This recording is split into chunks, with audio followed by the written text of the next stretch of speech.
Hi, everyone. My name is Lori Miller, and I'm the manager of Living Collections here at COSI, and I want to welcome you to COSI's Rat Basketball Championship game. You can feel the excitement here at COSI as the girls are warming up behind the scenes, and we've seen competitive play throughout the series, with Gouda taking the win last week over Colby and Echo securing her spot in the championship game over Delta. If you missed any of these games, they are linked to our COSI Connects website, along with other fantastic content. We will be live after the game to answer any questions that you might have, but right now we are getting front row seats with Steve and Guy to see Echo and Gouda compete for the title of RBA Champion 2020.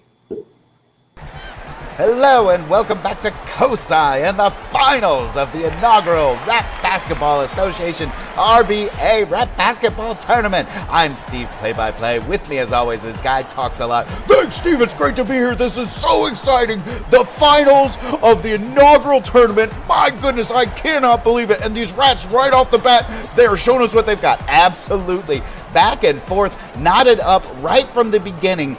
These two, it makes perfect sense. They're the ones that fought so hard to get here. Absolutely, this is just what we would have expected. You know, these two are the ones, clearly, they were the champions coming into this. You know, I shouldn't say champions, only one of them could be a champion, but they both fought so hard. It's going to be crazy to see who wins. Absolutely, it really is. Now, Guy, I'm really excited. Excuse me? Yeah, Guy. No, your Guy. I'm Steve. Oh, right, I get confused sometimes. It's almost like we're the same person. Anyways, I was just saying that it's back, it's neck and neck. I'm surprised, but I'm not, because these two have fought so hard. I think this could come down to the final buzzer. I would agree with you there, Guy. I would absolutely agree with you there. I mean, you see, Echo will put one in, then Gouda will put one in. Gouda with the ball again. She's going down. She's putting it in. It looks like, though, maybe Echo is getting the rebounds just slightly faster. Absolutely. I would agree with that. And keep in mind, Echo had the first score. That could be huge coming up. Absolutely. Well, we're coming up on the break. We'll be right back with you for the exciting finale.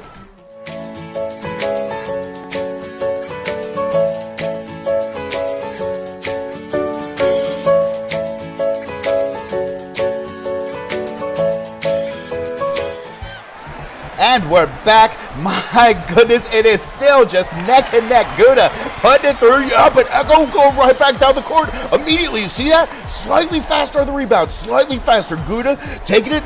We're seeing this a lot. She's taking a little longer to go. Oh, Echo trying to get it. No, Gouda fight, but Echo takes it back down. Wow, this is incredible. The score. Echo ahead by just 1 point. We are so tight. It really could come down to the end. Absolutely, I think it could come down to that final shot. Who is going to have the winning shot? We'll see. Echo there again, up by 1 point. Gouda struggling with that grip. That grip could come out to bite her. Echo fight for it. Nope.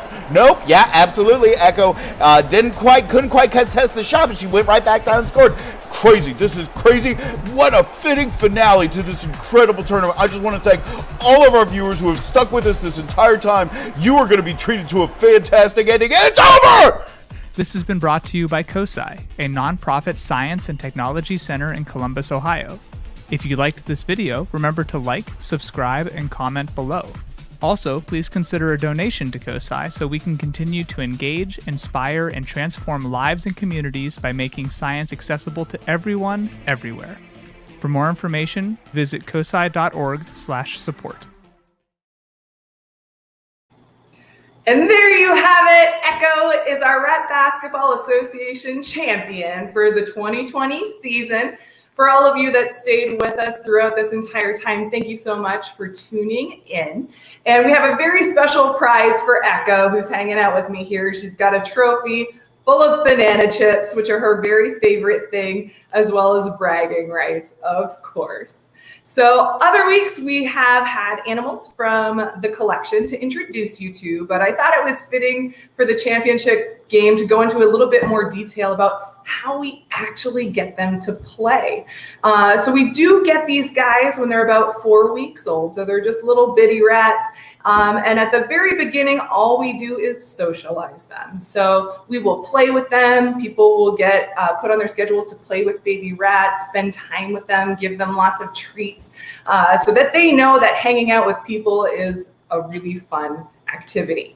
Once they're used to that, we'll start them on their basketball training formally.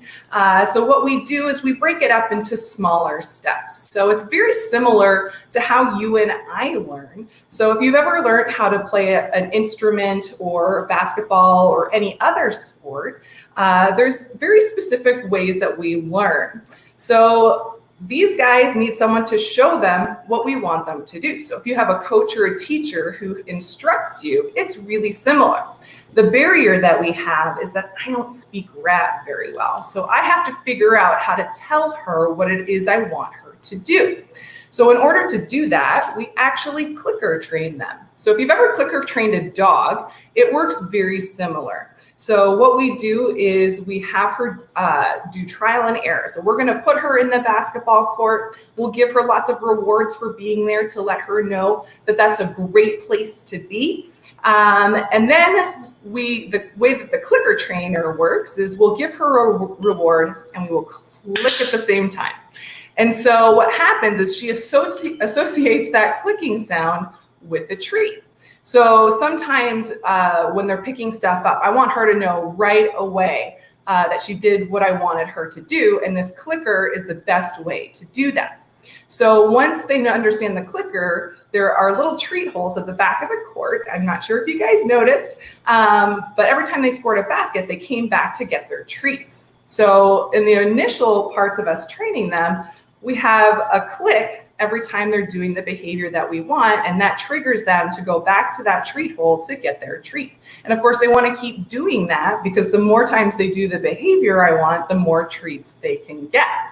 So like I said, we broke their training up into smaller steps. So at the very beginning, we just put them in the court, and then we had a platform that brought them up to the level of the hoop, and all they had to do at the very beginning was just drop that ball through the hoop, and then we would lower that platform little bit by little bit to help them understand that they had to pick the ball up and put it through the hoop. And once they figured that out, we can remove that platform, and from there it's pretty easy and we're pretty close. And we also only train them on one side of the court. So because there's trial and error in there, sometimes they try and do different things. So we have to be really careful that we're treating them for the exact behavior that we want them to do. Even when they become professionals, like Echo here, sometimes they'll try something a little bit different to see if that will give them a treat as well. So even when they're trained, training is a continual process to make sure we don't accidentally train them to do something else. So that's how the training process works. And I was talking about a reward. And as you can see, she's loving her banana chip here. But when we are playing basketball with them, their favorite thing to eat, oh, she's out here. We'll give her another treat. Here. Oh, she wants to take the whole thing. There you go. We start them out with toasted O's, as Stephen Guy mentioned. So they love toasted oats. So this works really well for rats, but for you and I, it's not exactly the greatest motivator. So for you and I, typically a good motivator tends to be money. So if your mom or dad asks you to clean your room and they tell you that they're going to give you a Cheerio to do it, you might not be as motivated as when they tell you they'll give you a cash reward to do that, right? So we all have different motivators, and if you can find out what motivates an animal, and it can be anything, it can be praise. Some dogs like to play tug. Oh, we're gonna get a little background there. If you can find out what motivates animals, you can train them to do just about anything. We do train our animals to find landmines. So you can train them to do all sorts of different things. It doesn't just have to be basketball. And so the landmines we train them to find are actually just little tins with basil in them. But over in Africa, they use real Gambian pouched rats to find real landmines, and they help save people's lives. So it's pretty cool. We're so close, but we have lots of great activities on the COSI Connect website. And with a small donation to COSI, you can get access to exclusive content like the virtual exhibit tours. We need your support more now than ever. Thank you guys so much for always being supportive of COSI, and we hope to see you guys back here soon. Have a good day, everybody.